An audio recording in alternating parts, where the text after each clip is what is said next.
Mercoledì 1 novembre, festa di tutti i santi. È il 305esimo giorno dall'inizio dell'anno, ne mancano 60 al termine. Il sole sorge alle 6:49, tramonta alle 16:59. La luna si leva alle 19:13, tramonta alle 11:10.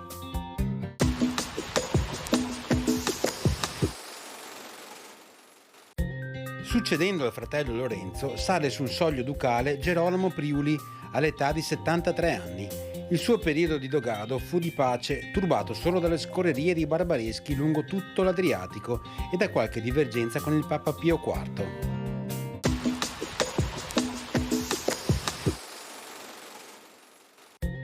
Le previsioni per domani: cielo da molto nuvoloso a coperto, salvo qualche possibile fase di parziale schiarita nelle prime ore, comunque con foschie anche dense. Precipitazioni, fenomeni inizialmente sporadici e deboli, poi sempre più diffusi e significativi, con crescente probabilità anche di rovesci o locali temporali.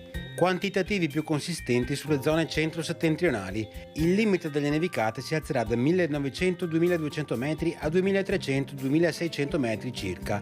Temperature: per le minime prevarrà un contenuto aumento, massime in moderato calo sulle zone montane e pedemontane, in contenuto aumento sulla pianura sud-orientale e pressoché stazionari altrove.